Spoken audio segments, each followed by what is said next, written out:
I'm gonna tweet the shit out of her. Hello again, and welcome to Bree and Colton have a one-sided rivalry with internet feminist Anita.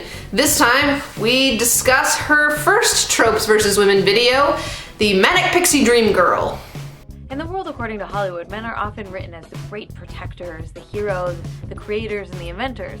But sometimes all that pressure of running the entire world really gets them down. That bullshit sarcastic comment is really asinine in context of this video, because these are not men who are like, oh, the pressure of running everything in the world has got me down and I need a woman to save. No. These are men who start off being stupid and depressed. The Manic Pixie Dream Girl is a supporting character used to further the storyline of the male hero. She really has no life of her own. She has no family or interests or much of a job that we ever see. She is, as the AV Club describes, on hand to lift a gloomy male protagonist out of the doldrums, not to pursue her own happiness. Is the movie about her?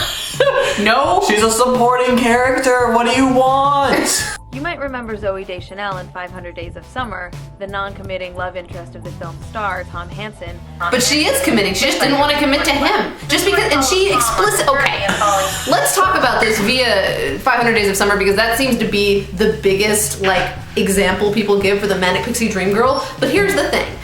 At the very beginning of the movie, when Zooey Deschanel and Joseph Gordon-Levitt get together, what does she tell him? That she doesn't want a relationship. She explicitly says she just wants to have fun. She doesn't want to be committed to him.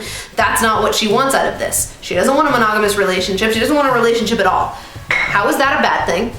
Who cares what her current relationship status is or what she wants it to be? That is none of your business. But secondly, the entire purpose of the movie is that her Manic Pixie Dream Girl-ishness is largely fabricated in the mind of Joseph Gordon-Levitt's character because he wants her to be this great, inspirational, crazy being, but she's not. And because he keeps trying to force her into this paradigm, into this trope, both of them end up miserable. That's the entire point of the movie, is that her being a Manic Pixie Dream Girl is a male fantasy that she can't fit into because she's an actual person.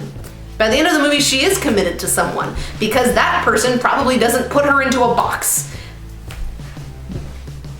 Did you watch the movie? The Manic Pixie Dream Girl is really a muse, who exists to be the inspiration for the troubled, tortured man. That's not why they exist, they just happen to do that.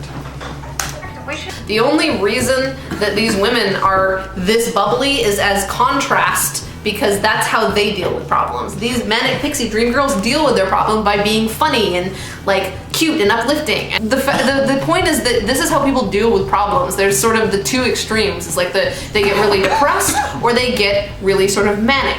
And it's sort of the coalescing of those two things that is the point of all of these movies. It's that people deal with problems differently, and one is not necessarily better than the other. Stop judging. For centuries, male filmmakers, writers, painters, artists of all kinds have often cited women as the inspiration for their brilliant masterpieces. I swear, if I hear one more story like this, I'm going to scream.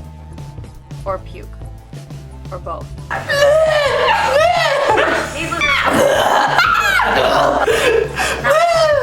Basically, the Manic Pixie Dream Girl is not a problem. It's just an archetype, surprisingly, the emo demon seductress.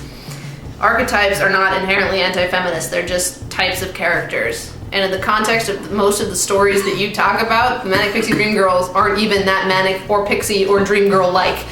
That's how they're characterized in the male's minds, and that's what the problem ends up being about. Yeah. Alright, so thank you for watching Bree and Colton's one-sided rivalry with internet feminist Anita. Maybe by the time this hits the web, she'll respond. Maybe. I doubt it.